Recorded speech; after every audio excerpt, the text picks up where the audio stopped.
Welcome to today's Sensei Talk. Today we're going to talk about something that in my dojo I refer to as the fire, or the internal fire. Over the years that I've been teaching karate, I've gotten a lot of kids that come in and they just really don't seem to have any confidence, they don't have any purpose. They just are kind of going through life taking the punches on the chin and not fighting back, or just all kinds of differences that I see with kids today when they come in the dojo. And one of the main emphases of training traditional Okinawan karate is to build up the ability to be strong, not just externally and not just in our physical skills, but also in our heart and our mind. The toughest thing to train people is that concept. The concept today seems to be kind of go with the flow, do this, do that. All over the place I see people do labels, they call people names, they put people in certain classes. Even our government does that, they put people in a certain class as well. We have several levels of poverty all the way to ultra rich. So there's different variations of how people are labeled. But what I'm going to talk to you about is the internal fire. To do this, I'm going to share the story really quickly about how I created the dojo. I've been doing karate since I was a little kid, and I absolutely love karate. I've been training nonstop. When I made a decision in 1991 to open my own karate school, everybody around me thought I was going to fail with the exception of a few friends. I didn't really know a lot about how to run a business. I didn't know what was entailed in how to run a business. I definitely wasn't much of a people person on the side of being a karate instructor. I was hardcore karate. You know, I mean, you came in my dojo, you'd throw 500 punches. We'd do 250 kicks each leg. We would drill kata till we puked. You know, I basically was repeating what I had learned. And in the process of doing so, most people were right. I began to fail. That first year, when I opened up my dojo, I had about 25 students within the first couple months, and then that summer it went down to 3. And I had learned a very valuable lesson about that in terms of business. I couldn't pay the rent. I literally was sitting there believing that I was going to fail. And I had people that didn't like me that were laughing at me. I had people in the karate world that couldn't wait to see me fall on my face. I had people that absolutely hated me, you know, and they just couldn't wait to see me fail. But here's the difference between them and me. I took all that negative criticism and all those people that pointed fingers at me and said, you're not ever going to be any good, you're not going to be anything at karate, you're not going to do this, you're not going to do that.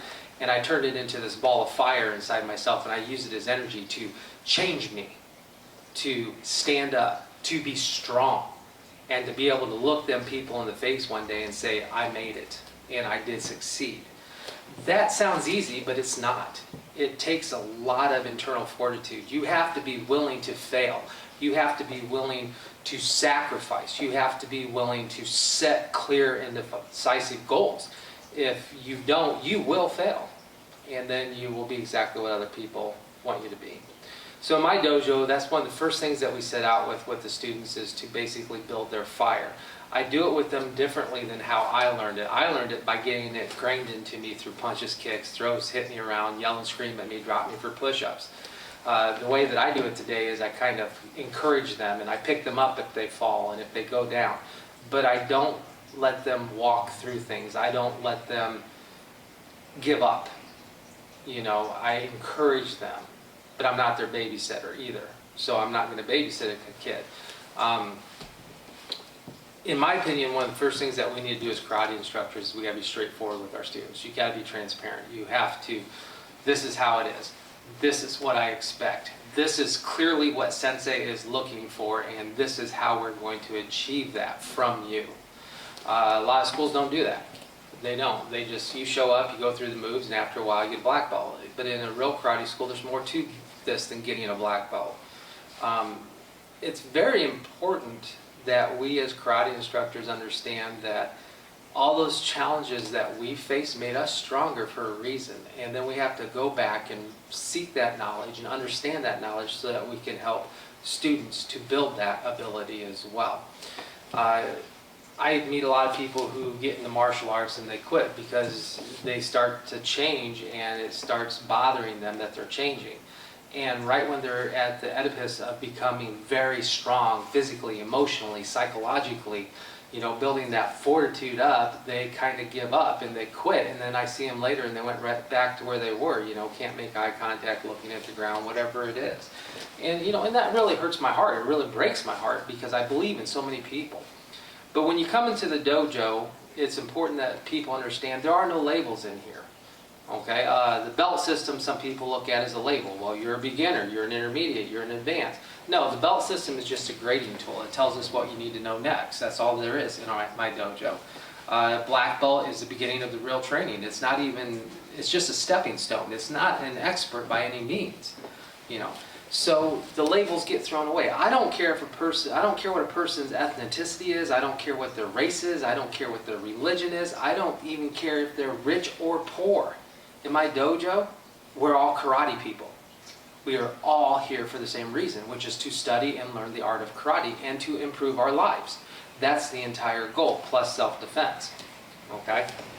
So, building that internal fire, here's a little antidote from me to you about this. Whenever somebody tells you that you can't do something that you know is a positive thing and it's going to improve your life, you should allow that to be your fire. It should be your fuel. It should dig down at your very gut, and it should empower you to stand up and fight back and say, yes, I can. And if you repeat that to yourself enough and you keep telling yourself that you can do it, you will do it. You cannot live life through doubts. You cannot live life through fear. You cannot live life through regret. You got to sit there and say, okay, fine. You say I'm going to suck at karate my whole life. I'm not going to be any good at it. And I heard this from an instructor that I had. You're not any good. Well, you don't even apply yourself. You're not trying. And that really kind of ticked me off. And after hearing it long enough, I started to actually believe it. And I didn't improve. And I remember I was at a karate tournament, and I had a friend. Back then, we saw each other a lot at karate tournaments, because we went to one about a month, sometimes two a month. And I remember talking with him. He goes, you got really good skills, Steve. He says, I don't know why you don't just apply yourself. And I looked at him, I said, I do apply myself. He says, no, you don't apply yourself. We're 14 years old. This kid was a lot smarter than me. And I'm like, well, what do you mean? He says, well, your kata is really good, but you're walking through it, and everything. I told him, I said, well, I'm just no good at karate. And he looked me right in the face and he goes, who the heck told you that? He said, you should smack them right back in the mouth. He says, anybody can be good at this. He goes, I sucked at this, and I'm beating everybody. You can beat other people too. You just got to learn to stop doubting yourself and step up. That was a big changing point in my life as a teenager. So when you get these people telling you you can't do something, and keep in mind a good thing, not a negative thing. If somebody tells you that you can't go around stealing, you probably shouldn't be stealing. Well, actually, you should not be stealing.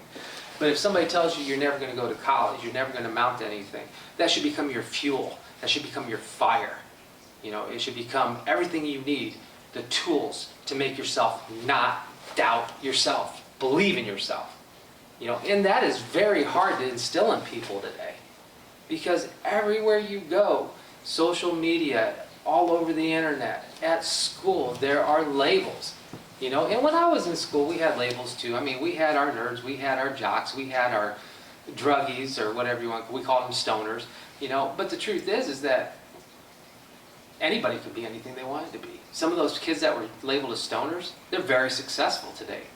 They are. Some of those kids that were labeled as nerds aren't very successful today. And some of the people that were labeled as jocks turned into alcoholics, lost their ride, lost their scholarship.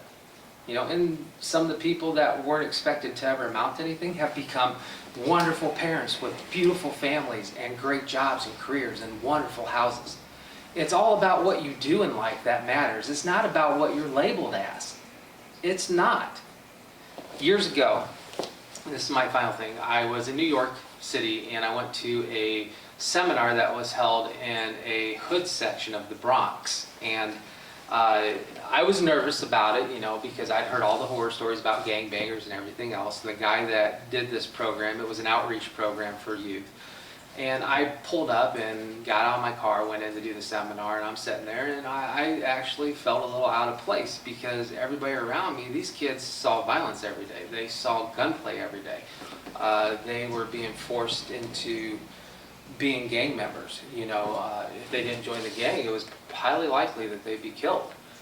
So it was interesting being around these kids. But I remember that instructor, that particular instructor at that seminar, when we got done at the end of the day, he told everybody, he says, you guys can be anything you want to be.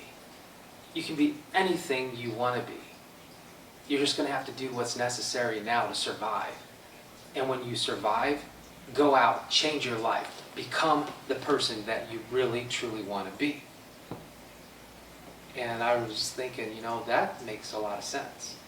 Because we get into situations in our life where not everything's going the way we want it to, and we get down and we get depressed and we get frustrated and we get upset. Our boss is writing our case, our wives are writing our case, our husbands are writing our case, mom and dad are writing our case, our friends are writing our case. Because we make mistakes and we screw up and everything. But that's all part of the experience to getting to where you need to be in life. So you got to build this fire. You got to cultivate this fire. And in the dojo, that's what your sensei does, is he helps you learn to cultivate that fire. When you think that we're pushing you hard, we're not really pushing you hard.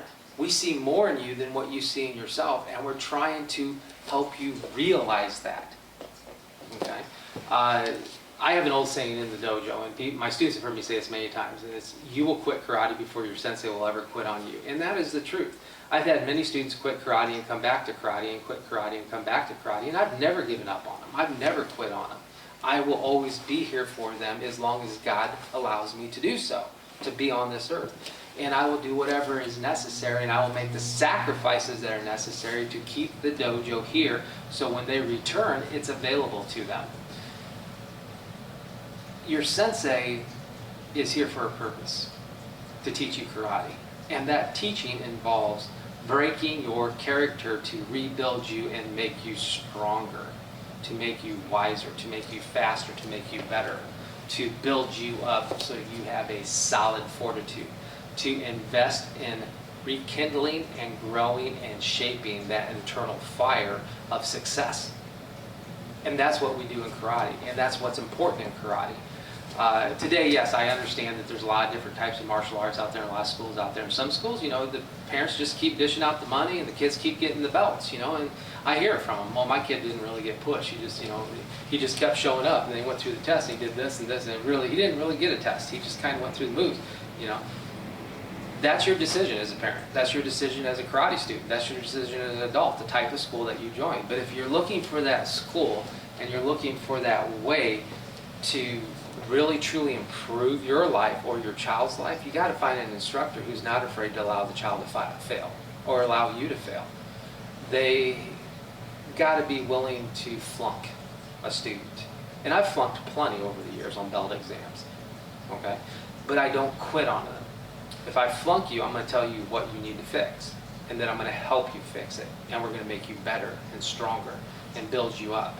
So when you go to that next belt exam, you won't flunk. And that's important.